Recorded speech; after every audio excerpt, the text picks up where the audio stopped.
हरे Krishna everyone. हम सुबह की क्लास में श्री रूप गोस्वामी द्वारा विरचित भक्ति रसामृत सिंधु को पढ़ने का प्रयास कर रहे हैं। हम इसकी इंट्रोडक्शन को पढ़ रहे हैं और इसमें हम लोगों ने यहाँ पे भक्ति रसामृत सिंधु शब्द का क्या अर्थ है उसकी व्याख्या पढ़ ली है। अब हम इससे आगे शुरू करते हैं। तो हम लोग इस पैराग्राफ पे थे। कहते हैं कृष्ण भावनामृत की यह साधना भौतिक नहीं है। भगवान की तीन सामान्य शक्तियां हैं, बाह्य शक्ति, आंतरिक शक्ति और सीमांत शक्ति। जीवों को सीमांत शक्ति कहते हैं तथा भौतिक ब्रह्मांड या अभिव्यक्ति या भौतिक शक्ति की क्रिया है। फिर आध्यात्मिक जगत है जो आंतरिक शक्ति की अभिव्यक्ति है। जीव जिसे सीमांत शक्ति कहते हैं निरंतर बाह्य शक्ति के अधीन कार्य करते समय भौतिक कार्य करते हैं तथा जब वे आंतरिक आध्यात्मिक शक्ति के अधीन कार्य करते हैं तब यह कार्य कृष्ण भावनामृत कहलाते हैं। इसका अर्थ यह है कि जो महान आत्माएं या महान भक्त हैं वो भौतिक शक्ति के प्रभाव में कार्य नहीं करते किंतु आध्यात्मिक शक्ति के संरक्षण में कार्य करते हैं।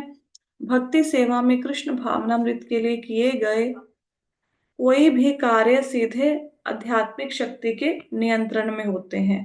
दूसरे शब्दों में ऊर्जा एक प्रकार की शक्ति है। इस शक्ति को प्रामाणिक आध्यात्मिक गुरु और कृष्ण दोनों की कृपा से आध्यात्मिक बनाया जा सकता है। तो ये पैराग्राफ हम लोगों ने बहुत बार भगवत गीता में, भागवतम में बहुत बार चर्चा की है कि भगवान कृष्ण की शक्तियों को तीन भागों में बांटा गया है। आंतरिक शक्ति, बाहरी शक्ति और सीमांत शक्ति। आंतरिक शक्ति जो है उसको राधा रानी के अंडर आती है, वो आध्यात्मिक शक्ति है। बाह्य शक्ति को माया देवी, दुर्गा देवी कंट्रोल करती है और वो भौतिक जगत है, जैसे हमारा यहाँ पे उनकी आ, भौतिक शक्ति कार्य करती है। भौतिक शक्ति दुर्गा देवी के अंडर है। जो जीव हैं ये बीच में खड़े हैं। ये मर्जी हो तो आध्यात्मिक शक्ति की सेवा करें, मर्जी हो तो भौतिक शक्ति की, लेकिन एक की सेवा तो करनी पड़ेगी। स्वतंत्र काम नहीं कर सकते, एक के अंडर तो रहना पड़ेगा। या राधा रानी के अंडर है या दुर्गा देवी के अंडर है। तो जब जीव देखो, हम हर समय कोई ना कोई काम तो करते हैं। जैसे अभी अगर क्लास ना लगा रहे होते तो सो रहे होते, अगर सो रहे होते तो माया की सेवा कर रहे होते, अब क्लास लगा रहे हैं तो भगवान की सेवा कर रहे हैं, है ना। तो अभी हम आध्यात्मिक शक्ति के अंडर आ गए हैं। तो जीव को यह स्वतंत्रता है कि चाहे वो भौतिक शक्ति के अंडर में रहे, चाहे वो आध्यात्मिक शक्ति के अंडर में रहे। हम्म। लेकिन जो महान आत्माएं हैं, जो भगवान के भक्त हैं, वो हमेशा आध्यात्मिक शक्ति के अंडर काम करते हैं। वो अपने आप को संसार की सेवा में नहीं लगाते हैं, माया की सेवा में नहीं लगाते हैं। और अगर माया की सेवा कर भी रहे होंगे, सपोज बीवी बच्चों का पालन पोषण तो करना है, ऑफिस जाना है, तो माया की सेवा करते करते भी साथ में भगवान का भजन करते रहेंगे। तो इससे उनके सारे कार्य आध्यात्मिक बन जाते हैं। तो कहते हैं कि इस प्रकार जीव को किसी न किसी की तो सेवा करनी पड़ेगी, माया की या राधा रानी की। तो भगवान की कृपा से, भगवान कृष्ण की कृपा से, गुरु की कृपा से हम अगर भौतिक शक्ति के नियंत्रण में हैं तो हम आध्यात्मिक शक्ति के नियंत्रण में जा सकते हैं। भगवान कृष्ण कैसे कृपा करेंगे? जब आप उनकी भक्ति करोगे तो भगवान कृष्ण आपके ऊपर कृपा करेंगे। कृष्णदास कविराज गोस्वामी द्वारा रचित चैतन्य चरितामृत में भगवान चैतन्य कहते हैं कि वह भाग्यशाली व्यक्ति है जो कृष्ण की कृपा से प्रामाणिक आध्यात्मिक गुरु के संपर्क में आता है। जो व्यक्ति आध्यात्मिक जीवन के प्रति गंभीर है उसे कृष्ण प्रामाणिक आध्यात्मिक गुरु के संपर्क में आने की बुद्धि देते हैं और फिर आध्यात्मिक गुरु की कृपा से वह कृष्ण चेतना में आगे बढ़ता है। इस तरह कृष्ण चेतना का पूरा कार्य सीधे सीधे आध्यात्मिक ऊर्जा कृष्ण और आध्यात्मिक गुरु के अधीन है। इसका भौतिक दुनिया से कुछ लेना देना नहीं है। अब यहाँ पे ये कहते हैं कृष्ण कविराज गोस्वामी कौन है? जिन्होंने चैतन्य चरितामृत लिखा है वो कृष्ण कविराज गोस्वामी हैं। तो कहते हैं कि बहुत किस्मत वाले लोग होते हैं जिनको भगवान कृष्ण की कृपा से आध्यात्मिक गुरु मिलते हैं जो कि प्रामाणिक होते हैं। गुरु तो बहुत सारे हैं आज दुनिया में, लेकिन उनमें से जो सही गुरु है वो भगवान कृष्ण की कृपा से मिलते हैं। नहीं तो कई गुरु ऐसे हैं जो अपना ही कोई ज्ञान झाड़ते रहते हैं कृष्ण भगवान है ये भी नहीं बताते, या कहेंगे गुरु ही भगवान है मेरी ही पूजा करो। तो सही मार्ग जो दिखाए ऐसा गुरु मिलना बहुत कठिन है, लेकिन भगवान की कृपा से ऐसा गुरु मिल जाते हैं। तो जैसे ही ये गुरु मिल जाते हैं तो व्यक्ति क्या करता है, सीधे भगवान कृष्ण की आ, सेवा में, भक्ति में लग जाता है। और कहते हैं जब हम कृष्ण की बात करते हैं तो हम भगवान के परम व्यक्तित्व के साथ साथ उनके कई रूपों का उल्लेख करते हैं। वे अपने पूर्ण अंशों और अपने विभेदित अंशों के तथा अपनी विभिन्न शक्तियों द्वारा विस्तारित होते हैं। दूसरे शब्दों में कृष्ण का अर्थ है सब कुछ, और इसमें सब कुछ सम्मिलित है। सामान्यतः हमें कृष्ण का अर्थ कृष्ण और उनके व्यक्तिगत अंशों से समझना चाहिए। कृष्ण स्वयं को बलदेव, संकर्षण, वसुदेव, अनिरुद्ध, प्रद्युम्न, राम, नरसिंह, वराह रूप में, साथ ही अन्य अवतारों और असंख्य विष्णुवंशों के रूप में विस्तारित करते हैं। श्रीमद् भागवतम में इनका वर्णन असंख्य तरंगों के समान बताया गया है। अतः कृष्ण में कभी ऐसे अंश, साथ ही उनके शुद्ध भक्त भी, कृष्ण में ऐसे सभी अंश साथ ही उनके शुद्ध भक्त भी सम्मिलित हैं। ब्रह्म संहिता में कहा गया है कि कृष्ण सभी विस्तार, ये सभी विस्तार शाश्वतता अनंत ज्ञान में परिपूर्ण है। यहाँ पे क्या बताया गया है, यहाँ पे ये बताया गया है जब हम कृष्ण भगवान की बात करते हैं तो कृष्ण के साथ हम ऐसा नहीं कि सिर्फ कृष्ण की ही बात कर रहे हैं, इसके साथ साथ हम कृष्ण और भगवान के जो विस्तार हैं, हम्म भगवान के विस्तार कौन है, बलराम जी हैं, प्रभु श्री राम है, नरसिंह है, वाराह देव है, वसुदेव है, ये कौन है, भगवान कृष्ण। देखो भगवान कृष्ण अपने आप को विस्तारित करते हैं, कैसे विस्तारित करते हैं, जैसे भगवान कृष्ण से सबसे पहले बलराम जी आते हैं, तो बलराम जी से फिर आगे प्रद्युम्न, अनिरुद्ध, मैं ना एक मिनट ये चार्ट ना इस चीज को दिखाने के लिए ना आपको दिखा देती हूँ, एक बार दोपहर की क्लास में दिखाया था, एक बार फिर से मैं आपको ना ये दिखा देती हूँ, एक चार्ट है यहाँ पे, उससे आपको थोड़ी सी हेल्प हो जाएगी इस पैराग्राफ को समझने के लिए। Just 1 minute.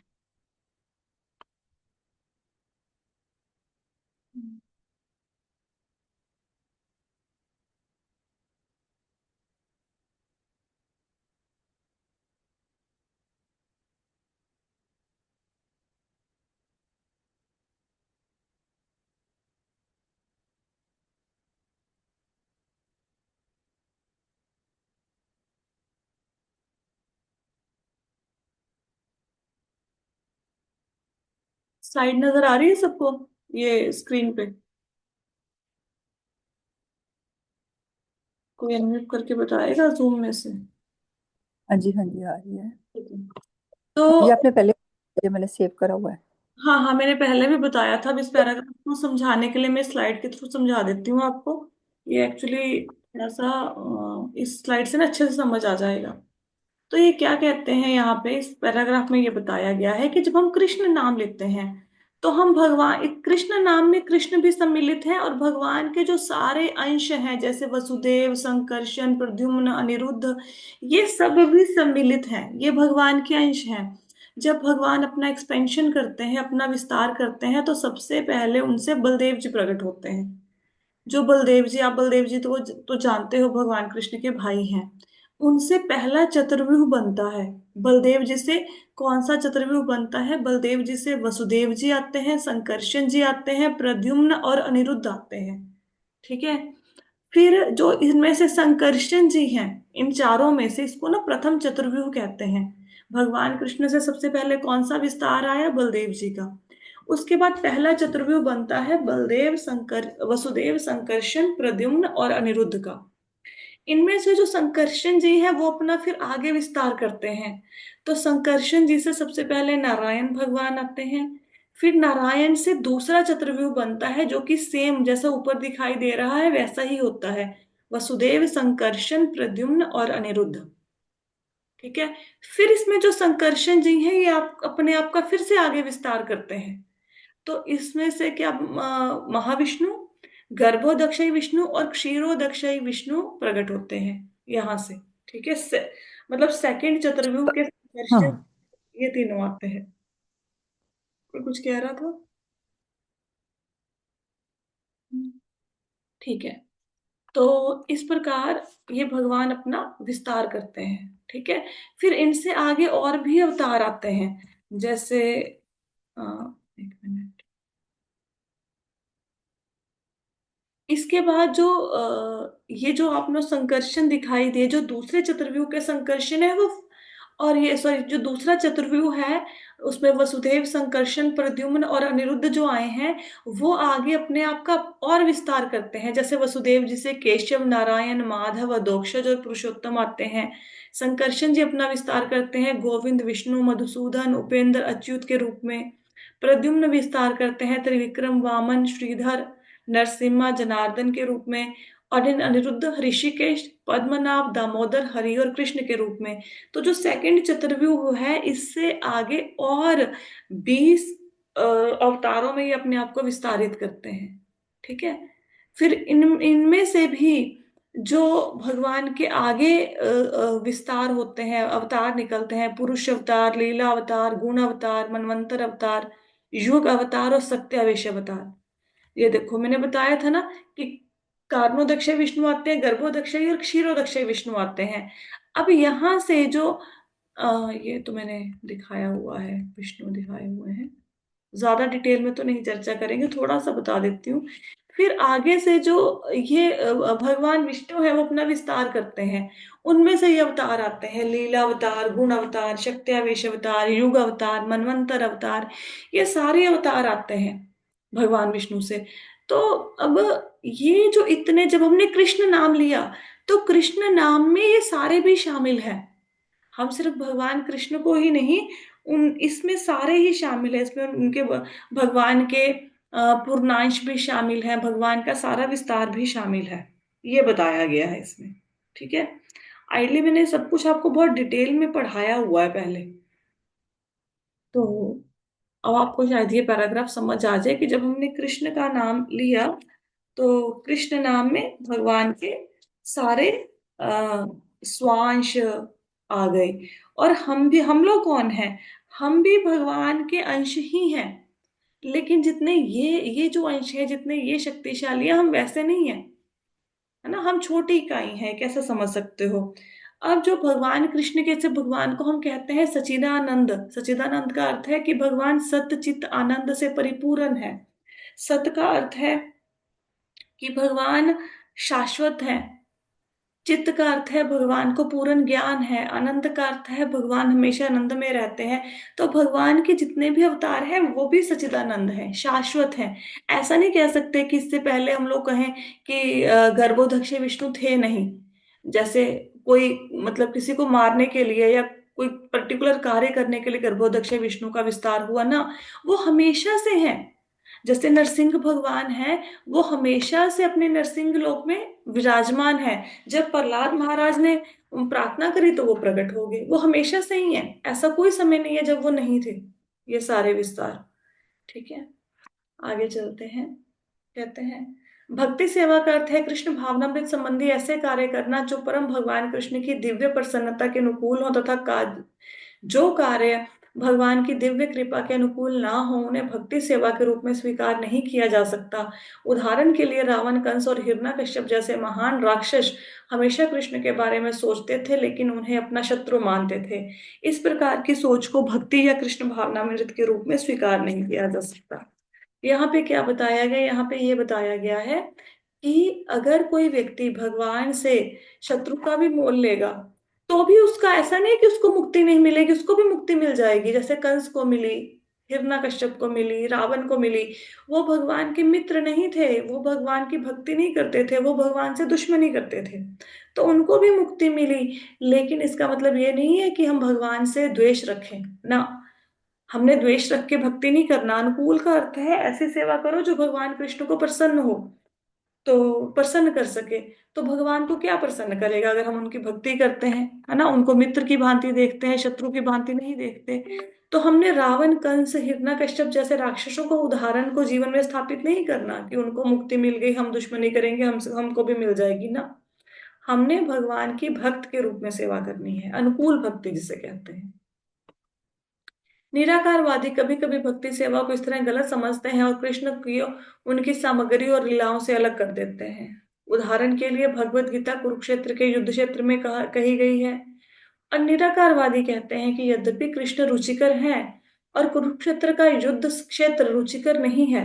हालांकि भक्त यह भी नहीं जानते हैं कि कुरुक्षेत्र के युद्ध क्षेत्र में का उनका उनके व्यवसाय से कोई लेना देना नहीं है, लेकिन इसके अतिरिक्त वो जानते हैं कि कृष्ण का अर्थ केवल कृष्ण नहीं है। वह अपने सामग्री और सहयोगियों के साथ रहते हैं। उदाहरण के लिए यदि कोई कहता है कि हथियारों वाले व्यक्ति को कुछ खाने को दो, तो खाने की प्रक्रिया व्यक्ति द्वारा की जाती है, ना कि हथियारों द्वारा। इसी तरह कृष्ण चेतना में एक भक्त कृष्ण से जुड़ी सामग्री स्थानों जैसे कुरुक्षेत्र का युद्ध क्षेत्र में विशेष रुचि रख सकता है, लेकिन वह किसी भी युद्ध क्षेत्र से संबंधित नहीं है। वह कृष्ण से संबंधित है, उनकी वाणी, उनके निर्देश आदि। ऐसा इसलिए कहा गया है क्योंकि कृष्ण वहां है, इसलिए युद्ध क्षेत्र इतना महत्वपूर्ण है। यहाँ पे क्या बताया गया है कि कुछ लोग ऐसा कहते हैं कि कृष्ण इंपॉर्टेंट है, कृष्ण महान है, लेकिन कुरुक्षेत्र का युद्ध जो है वो महान नहीं है, क्योंकि उसमें तो युद्ध का वर्णन है। जहां पर कृष्ण खड़े हैं वो युद्ध क्षेत्र भी महान है। ठीक है। कृष्ण ने तो जो धारण किया मोर पंख वो भी महान है। कृष्ण जो बांसुरी बजाते हैं वो भी महान है। कृष्ण के जो भक्त हैं वो भी महान है। मतलब कृष्ण से जुड़ी हुई हर बात महान है। जैसे मैंने कल की बात में क्लास में भी बताया कि आइडली ये कहा जाता है कि महाभारत में तो युद्ध का वर्णन है ना। तो इसको क्यों पढ़ना चाहिए? तो महाभारत, ऐसे तो बहुत सारी, ऐसे पढ़ने को तो अगर किसी ने युद्ध का वर्णन ही पढ़ना हो तो पानीपत की लड़ाई पढ़ सकता है ना। हमारे भारत का स्वतंत्रता आंदोलन पढ़ सकता है। तो महाभारत को ही क्यों पढ़े, है ना। जैसे कि अगर किसी का युद्ध क्षेत्र का विवरण किसी ने देखना है, उसमें रुचि है, महाभारत को इसलिए पढ़ना चाहिए कि महाभारत में भगवान कृष्ण का वर्णन भी है। तो जहां पे भगवान कृष्ण का वर्णन है वो साहित्य दिव्य हो गया। अब जैसे क्या होता है, खाली प्लॉट है, उसकी कोई वैल्यू नहीं है, खाली प्लॉट है, लेकिन वहां पे अगर कोई व्यक्ति भगवान की एक मूर्ति रख दे, भगवान का विग्रह रख दे, अब क्या होगा? अब उसमें श्रद्धा, उस प्लॉट के प्रति श्रद्धा उत्पन्न हो जाएगी, क्योंकि उसमें भगवान भी है। जैसे हम लोग क्या करते हैं, हम किसी भी वृक्ष को अगर किसी ने काटना हो, किसी को उखाड़ना हो, किसी वृक्ष को कोई वृक्ष परेशानी देता हो तो बहुत इजीली उखाड़ देते हैं, कोई बात नहीं। लेकिन अगर पीपल का पेड़ हो तो कोई भी व्यक्ति उसको उखाड़ेगा नहीं, फिर बाहर से कोई व्यक्ति बुलाना पड़ेगा। तो फिर अगर जैसे हमारे बैंक के ऊपर एक बार क्या हुआ, वहां पे पीपल का एक पौधा हो गया, तो अब उससे क्या, अगर छत के ऊपर कोई पौधा हो गया तो वो तो छत खराब कर देगा, लेकिन फिर उसको उखाड़े कौन? तो पेंट्री बॉय ने मना कर दिया कि मैं नहीं उखाड़ूंगा, तो पीपल का पेड़ है, इससे पाप लगेगा। ऐसे तो कितने सारे घास फूस होते हैं, उसको उखाड़ने से तो पाप नहीं लगता, है ना। तो कहने का अर्थ है कि जहां कृष्ण आगे वो चीज महान होगी, चाहे वो साहित्य है, साहित्य महान हो गया, साहित्य दिव्य हो गया, यहाँ पे उनका विग्रह है, वो स्थान महान हो गया। हाँ। तो युद्ध क्षेत्र महान इसलिए है कुरुक्षेत्र का क्योंकि वहां पे भगवान कृष्ण खड़े हैं। हम्म। ये बताया गया है इस सारे पैराग्राफ में कि जब हम भगवान कृष्ण की बात करते हैं तो भगवान कृष्ण के साथ साथ उनकी लीलाएं, उनके गुण, उनका रूप, उनका धाम, ये सारे उतने ही महान हैं जितने कि भगवान कृष्ण। हमारे जगत में ऐसा है कि हमारी आत्मा में, हमारे शरीर में, हमारे मन में भेद है। मैं अलग हूं, मेरी आत्मा अलग है, मेरा मन अलग है। हमें पता है ना, ये बात तो भगवत गीता पढ़ी है। लेकिन भगवान कृष्ण के मतलब कॉन्टेक्स्ट में ऐसी बात नहीं की जा सकती। भगवान के शरीर, आत्मा, मन ये भिन्न भिन्न नहीं है, वो सारे एक ही हैं। जैसे हमें लगता है कि भगवान कृष्ण के दर्शन हो जाए वो कोई अलग बात होगी, वैसे तो हमें भगवान कृष्ण के दर्शन नहीं हो पा रहे। तो जो हम ये भगवान का नाम लेते हैं ये भी कृष्ण ही है। भौतिक जगत में ये अलग अलग होता है। जैसे अगर मैं आपको बोलूं समोसा, तो समोसा खाने से आपका, समोसा कहने से आपका पेट नहीं भरेगा। मैं एक्चुअल में समोसा लेके आऊंगी, आप उसको प्लेट में डाल के खाओगे तब आपको आनंद आएगा। समोसा कहने से आनंद नहीं आएगा। लेकिन भगवान कृष्ण के बारे में क्या होता है कि उनका नाम, वहां पे समोसा और रियल समोसे में कोई अंतर नहीं है। ऐसा समझ लो कि वहां पे भगवान कृष्ण का नाम और भगवान कृष्ण दोनों में कोई अंतर नहीं है, दोनों एक ही हैं। हम्म ये बताया गया है। यह कृष्ण भावनामृत की संक्षिप्त समझ है। इस समझ के बिना व्यक्ति को यह गलत फहमी हो सकती है कि भक्त कुरुक्षेत्र के युद्ध क्षेत्र में क्यों कुछ रुचि रखते हैं। जो व्यक्ति कृष्ण में रुचि रखता है वह उनकी विभिन्न लीलाओं और गतिविधियों में रुचि रखता है। तो कोई व्यक्ति यह कह सकता है ना कि हम लोग भागवतम पढ़ेंगे, हम भगवत गीता क्यों पढ़े, वहां तो बार बार भगवान ये कह रहे हैं युद्ध करो युद्ध करो, वो तो लड़ाई मार कुटाई का काम है, उसको क्यों पढ़े। तो ऐसा नहीं, कहते हैं कि हम इसलिए महाभारत नहीं पढ़ रहे, भगवत गीता नहीं पढ़ रहे क्योंकि उसमें युद्ध का वर्णन है, हम इसलिए वो पढ़ रहे हैं क्योंकि उसमें भगवान कृष्ण बोल रहे हैं। तो जो वो बोल रहे हैं वो हमारे लिए इंपॉर्टेंट है। भक्ति रसामृत सिंधु में रूप गोस्वामी द्वारा दी गई शुद्ध भक्ति की परिभाषा को इस प्रकार संक्षेप में प्रस्तुत किया जा सकता है कि उसकी सेवा अनुकूल होती है और हमेशा कृष्ण से संबंधित होती है। ऐसे कृष्ण भावना भावित कार्यों की शुद्धता बनाए रखने के लिए व्यक्ति को सभी भौतिक इच्छाओं और दार्शनिक चिंतन से मुक्त होना चाहिए। भगवान की सेवा के अलावा किसी भी इच्छा को भौतिक इच्छा कहा जाता है और दार्शनिक चिंतन उस प्रकार के चिंतन को संदर्भित करता है जो शून्यवाद और निर्विशेषवाद के निष्कर्ष तक पहुंचता है। यह निष्कर्ष कृष्ण भावना भावित व्यक्ति के लिए बेकार है। केवल दार्शनिक चिंतन द्वारा कोई व्यक्ति वसुदेव कृष्ण की पूजा करने के निष्कर्ष पर पहुंच सकता है। इसकी पुष्टि श्रीमद् भागवत गीता में की गई है। अतः दार्शनिक चिंतन का अंतिम लक्ष्य कृष्ण होना चाहिए, इस समझ के साथ कि कृष्ण ही सब कुछ है, सब कारणों के कारण है और इसलिए मनुष्य को उनके प्रति समर्पित हो जाना चाहिए। यदि यह अंतिम लक्ष्य प्राप्त हो जाता है तो दार्शनिक उन्नति अनुकूल है, लेकिन यदि दार्शनिक चिंतन का निष्कर्ष शून्यवाद या निर्विशेषवाद है तो वह भक्ति नहीं है। यहाँ पे पूरे भक्ति रसामृत सिंधु का सार दे दिया। सार क्या है? सार का अर्थ ये है भक्ति रसामृत सिंधु के सार का कि भगवान की सेवा करनी चाहिए। कैसी सेवा करनी चाहिए? ऐसी सेवा करनी चाहिए जो भगवान को आकर्षित करे, जो भगवान की मर्जी के अनुकूल हो, है ना। जैसे कई बार ना हम कोई सेवा कर देते हैं लेकिन वो अनुकूल नहीं होती।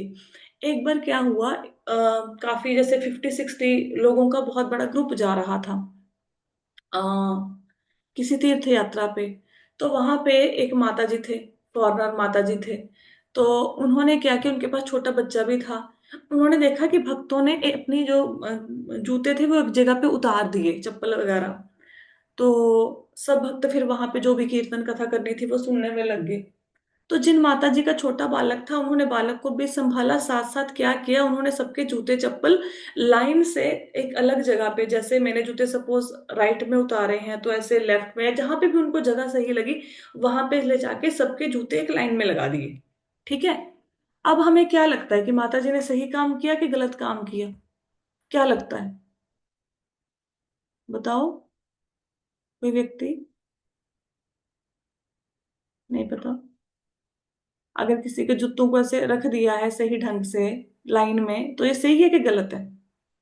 अब देखा जाए, देखने में ऐसा लगता है कि माता जी के पास छोटा बच्चा भी था, उन्होंने कितनी सेवा करी, जूतों को लाइन में लगा दिया तो अच्छा काम हो गया। एक्चुअल में जो अच्छा काम नहीं हुआ। क्यों नहीं हुआ? क्योंकि अगर मैंने अपने जूते यहाँ पे उतारे हैं सीढ़ियों के पास, तो जब मैं आऊंगी तो मैं सीढ़ियों के पास ही अपने जूते ढूंढूंगी ना। उसको अगर किसी व्यक्ति ने उन्हें सीढ़ी के पास से उठा के कहीं और रख दिया तो मुझे तो पता ही नहीं उस व्यक्ति ने कहाँ रख दिया। तो मुझे वहां पे जाके अब ढूंढने पड़ेंगे, तो मेरे लिए तो हौच पौच हो गया ना। तो देखने में सेवा करी, लेकिन सेवा से क्या हुआ, सेवा से दूसरे के लिए थोड़ी सी प्रॉब्लम खड़ी हो गई, है ना। तो सेवा करनी है भगवान की, कैसे सेवा करनी है? ऐसी सेवा नहीं करनी कि जिसमें भगवान की प्रसन्नता नहीं होती। ऐसी सेवा करनी है कि जिससे भगवान प्रसन्न हो, जो उनके मन के अनुकूल हो, ऐसी सेवा करनी है। ये भक्ति रसामृत सिंधु का सार है। दूसरा सार क्या है कि जो भक्ति कर रहे हैं उनकी भौतिक इच्छाएं नहीं होनी चाहिए। अगर भौतिक इच्छाएं हैं, देखो भक्ति का लक्ष्य तो भगवान के प्रेम की प्राप्ति है, लेकिन अगर भगवान के प्रेम की प्राप्ति नहीं करी और मन में छोटी छोटी सी इच्छाएं पाल ली और उनकी पूर्ति किए जा रहे हैं, फिर भक्ति का असली मजा नहीं आ पाएगा। फिर भक्ति का जो असली आनंद है, भक्ति का जो चरम लक्ष्य है, वो आपको प्राप्त नहीं हो पाएगा। है ना। इसका अर्थ ये है कि आपके मन में इच्छा है 5 स्टार होटल में जाके रहने की, वहां पे 2 दिन लगाने की, और किसी व्यक्ति ने बोला कि ये 5 स्टार होटल है, जहां जाओ, और आप उसकी रिसेप्शन पे बैठ के आ गए। तो रिसेप्शन पे बैठ के आने का तो कोई मजा नहीं है ना। जब अंदर जाओगे, रूम में रुकोगे, वहां पे देखोगे क्या खाने पीने का सामान है, कैसा सुंदर बेड लगा है, सोफा लगा है, वॉशरूम्स कितने सुंदर हैं, कितना साफ सफाई की हुई है, वहां पे रह के मजा आएगा। अगर गेट से देख के आ जाओगे या फिर रिसेप्शन पे बैठ के आ जाओगे, फिर थोड़ा ना आनंद आएगा। तो अगर हम भौतिक इच्छाएं रखते हैं तो भौतिक इच्छाएं पूरी तो हो जाएंगी, लेकिन भगवान कृष्ण का प्रेम नहीं मिलेगा जो कि सर्वोच्च है। इसलिए भौतिक इच्छाएं नहीं रखनी चाहिए। ये भक्ति रसामृत सिंधु का सार है। और भक्ति रसामृत सिंधु का सार क्या है कि कोई भी ऐसा ग्रंथ, साहित्य, ज्ञान, किसी भी ऐसे व्यक्ति की बातें मत सुनो जो ये कहें कि कृष्ण निराकार है, कृष्ण का कोई आकार नहीं है। अब आप भगवान को भोग कैसे लगा पाते हो? भोग इसलिए लगा पाते हो क्योंकि आप मानते हो कि भगवान भोग को ग्रहण करते हैं। लेकिन अगर आपने बोल दिया कि भगवान निराकार है, फिर भोग किसको लगाओगे? हवा को तो भोग लगाओगे नहीं ना। अच्छा, क्योंकि हम मानते हैं भगवान का साकार रूप है, इसलिए हम अपनी प्रॉब्लम भगवान को बताते हैं। तो हम क्या मानते हैं? प्रॉब्लम कहाँ से सुनी जाती है? कानों से सुनी जाती है ना। तो हम मानते हैं कि भगवान के कान हैं, वो प्रॉब्लम सुन रहे हैं। लेकिन अगर कोई व्यक्ति कहे भगवान निराकार है, वो तो शून्य है, वो तो ज्योति है, तो फिर वो कैसे सुनेंगे? फिर वो वाली सेवा भी खत्म होगी। अब क्योंकि हम भगवान को साकार मानते हैं, इसलिए तो भगवान की फूल सेवा करते हैं, ड्रेस बनाते हैं, ये सारी सेवाएं इसीलिए है ना। अगर निराकार मान ले तो क्या हवा में थोड़ा ना ड्रेस बना के लटका देंगे? है ना, फिर तो सेवा ही खत्म होगी ना। जब भगवान को निराकार मान लिया, फिर तो सेवा ही खत्म हो गई। अब कोई व्यक्ति किसी को कहे कि तुम्हारी एक लड़की से शादी होनी है, बहुत सुंदर है, उसके बाल बड़े सुंदर हैं, उसके नैन नक्श बड़े सुंदर हैं, उसकी आंखें नीली हैं, और वो घर के काम बहुत अच्छे से करती है, वो बड़ों का आदर करती है, सब कुछ बता दिया, अच्छा उसके पास धन दौलत भी बहुत है। तो फिर कहेंगे, हम कहेंगे हाँ हाँ हाँ शादी करवा दो। लड़का क्या बोलेगा? शादी करवा दो, हाँ हाँ जल्दी ऐसी लड़की से शादी करा दो। उसको बोले शादी तो तेरी हो जाएगी, लेकिन तू उसे देख नहीं सकता। तो व्यक्ति चाहे वो उसमें कितने ही लड़की में गुण क्यों ना हो, वो शादी क्यों करेगा? बोलेगा जिसको छू नहीं सकता, जिसको देख नहीं सकता, तो लड़की हवा में है, दिख नहीं रही, तो ऐसी लड़की से शादी क्यों कराऊं? तो निराकार की उपासना करना इजी नहीं है। हम किसी ऐसी चीज पे ध्यान लगाने की कोशिश कर रहे हैं जिसका कोई आकार ही नहीं है। तो बिना कार वाली चीज पे ध्यान नहीं लगता। जैसे अगर मैं आपको बताऊं कि केक होता है, तो जैसे ही मैंने केक बोला तो आपके मन में केक की एक छवि तो छपी ना। मैंने बोला एक फ्रूट होता है, उसका नाम है मैंगो, तो जैसे मैंने मैंगो बोला, आम बोला, तो आपके मस्तिष्क में एक आम की फोटो तो आई। अब आप रिलेट कर सकते हो। अब जैसे मैंने आपको बोला भगवान कृष्ण, ठीक है, तो मन में कोई छवि तो बसी कि हाँ भाई, मुरली पकड़ी हुई है, मोर मुकुट धारण धारण किया हुआ है, पीतांबर लिया हुआ है ना। अगर मैं आपको बोलूं ब्रह्म, अब क्या छवि, क्या फोटो आई माइंड में? बताओ, ब्रह्म कहने से कोई फोटो आई? नहीं, क्योंकि जो निराकार है, जिसका आकार ही नहीं, तो उसकी फोटो ही नहीं छप रही। अब जो चीज माइंड में बैठ रही है, और हम देखो छोटे बच्चे होते हैं ना, नर्सरी केजी के, उनकी आपने देखा होगा बुक्स में बड़ी रंग बिरंगी पिक्चर्स होती हैं, है ना। क्यों होती हैं कलरफुल पिक्चर्स? इसलिए होती हैं कि छोटे बच्चे इनको देख के अट्रैक्ट हों। इनको जो बच्चे चीज देख लेते हैं उसको याद रखते हैं। अब मैं आपको कोई स्टोरी सुनाऊंगी, सपोज आपको याद नहीं रहेगी, हो सकता है भूल जाओ, लेकिन अगर उसी स्टोरी के ऊपर बेस्ड आप कोई फिल्म देखोगे तो आपको याद रहेगा। रामायण महाभारत आपको क्यों याद है? क्योंकि B.R. चोपड़ा की महाभारत देखी हुई है, रामानंद सागर की रामायण बचपन में देखी, इसलिए रामायण महाभारत आपको याद है। अगर सिर्फ पढ़ी होती तो हो सकता हम अब तक भूल चुके होते। बच्चों को कार्टून कैरेक्टर्स याद होते हैं, क्यों? क्योंकि वो डेली देखते हैं। तो निराकार को याद, मतलब निराकार के ऊपर ध्यान टिकाना मुश्किल है, क्योंकि हमारा माइंड फोटो मांगता है। हमारा माइंड कहता है कुछ दिखाओ। अब बोले बहुत सुंदर एक डिश होती है, उसको बोलते हैं क्या बोलेंगे, पायसम। पायसम होती है, पायसम बहुत स्वाद है ना। देखने में बहुत सुंदर होती है, मीठी मीठी होती है। अब आपके मन में कोई छवि नहीं बन रही पायसम क्या होता है, क्या पायसम होता है किसी को नहीं पता, तो निराकार हो गया ना पायसम। अब दिखने में कैसा है, कैसा खाने में है, क्या क्या उसके ऊपर ध्यान लगाओगे? चाहे मैं पायसम के बारे में आपको 10 दिन तक बताती रहूं, पायसम ऐसा होता है ऐसा होता है, तो पता ही नहीं क्या होता है।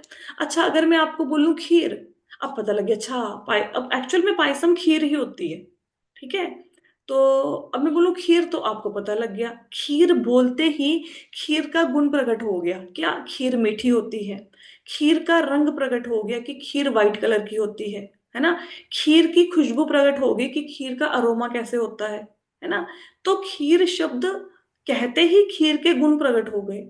लेकिन अगर निराकार पे ध्यान करेंगे तो फिर उसमें ना रूप प्रकट हो रहा है, ना गुण, ना लीला, इसलिए ध्यान लगाना मुश्किल है। इसलिए भक्ति रसामृत सिंधु कह रहा है कि भाई ऐसे आ, साहित्य का, ऐसे व्यक्ति का अनुसरण ना करें जो आपको ये कहे कि भगवान निराकार है। ठीक है। उसका कोई बेनिफिट नहीं होने वाला। कर्म या सकाम कर्म को कभी कभी कर्म कांडीय क्रियाकलाप समझा जाता है। ऐसे बहुत से व्यक्ति हैं जो वेदों में वर्णित कर्म कांडीय क्रियाओं के प्रति बहुत आकर्षित होते हैं। यदि कोई कृष्ण को समझे बिना केवल कर्म कांडीय क्रियाओं की ओर आकर्षित हो जाता है तो उसके कर्म कृष्ण चेतना के प्रतिकूल होते हैं। वस्तुतः कृष्ण चेतना केवल श्रवण कीर्तन स्मरण आदि पर आधारित हो जाती है। श्रीमद् भागवतम में 9 विभिन्न क्रियाकलापों का वर्णन किया गया है जिनके अतिरिक्त किया गया प्रत्येक कार्य कृष्ण चेतना के प्रतिकूल है, अतः व्यक्ति को सदैव पतन से सावधान रहना चाहिए। बहुत सुंदर पैराग्राफ है। क्या बताया गया है, वेदों में क्या लिखा है। वेदों में यह बताया गया है कि बेटा चाहिए ये यज्ञ कर लो, अगर स्त्री चाहिए ये यज्ञ कर लो, ये वाला देवता का ये मंत्र है ये कर लो। मतलब इंद्र की स्तुति में मंत्र है, वहां देवताओं की स्तुति में मंत्र है, ये सब कुछ है वेदों में। यज्ञ करना है तो यज्ञ की वेदी कैसे बनानी चाहिए। और इनको समझना इजी नहीं है, जितना हम इजीली इसको ले लेते हैं ना, वेदों को पढ़ना ये इजी नहीं है। भगवत गीता ही समझ नहीं आ रही भाई। मतलब वेदों का जो सार है उसकी लैंग्वेज भी इतनी टफ नहीं है, वेदों को कैसे समझेंगे। अब आप अगर किसी ने गोरखपुर प्रेस की वो गीता, गोरखपुर प्रेस की वो मंगाई हो महात्मद भागवतम, उसमें पहले ना 3-4 पेजों में ये बताया गया है कि श्रीमद् भागवतम का अनुष्ठान वो कैसे करना है। अगर किसी ने खुलवानी है श्रीमद् भागवतम कैसे पढ़नी चाहिए, आप उसको पढ़ के देख लो, आपको कुछ समझ में नहीं आएगा।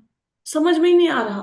तो जब हमें छोटी छोटी चीजें, जब हमें ये नहीं समझ आ रहा कि भाई रोटी कैसे बनाते हैं, है ना, या फिर हमें सिंपल से सब्जी को काटना छीलना ही नहीं आ रहा, तो हम कैसे 10 डिशेस को कुक कर लेंगे, है ना।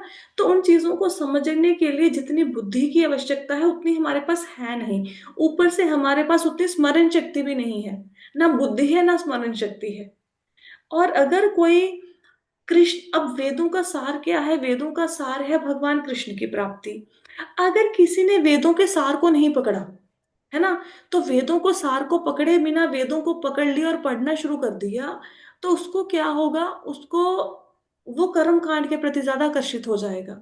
जैसे हम भगवान कृष्ण के बारे में चर्चा करते हैं, 4 साल हो गए चर्चा करते हुए, लेकिन अगर मैं आपको बोलूं कि हम मंदिर जाते हैं, मंदिर के बाहर ना एक जो वो पेड़ बना हुआ है रास्ते में आता है, अगर आप उस पे 1 लोटा जल चढ़ाएंगे तो उस पे क्या होगा, अगर आपके घुटनों का दर्द है वो बिल्कुल खत्म हो जाएगा।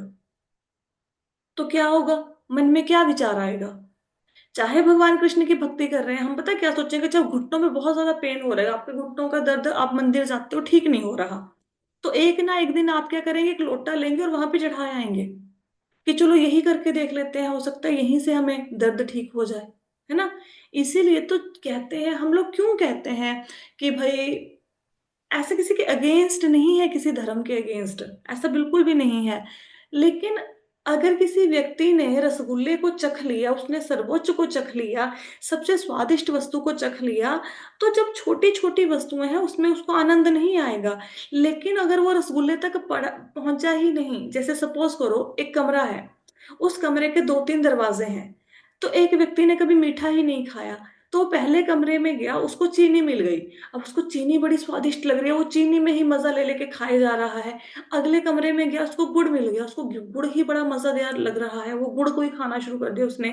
अगले कमरे में गया, उसको क्या मिल गया, उसको शक्कर मिल गया, अब शक्कर को ही खाना शुरू कर दिया। हो सकता है वो गुड़ चीनी शक्कर में इतना ज्यादा मग्न हो जाए कि वो रसगुल्ले तक पहुंचे ही ना, वहीं पे मगन हो जाए और वहीं से उसकी मृत्यु हो जाए। ठीक है। तो अगर हम अगर किसी ने वेदों का अध्ययन करना है, सबसे पहले ये समझ लो कि वेदों का सार है भगवान कृष्ण की प्राप्ति।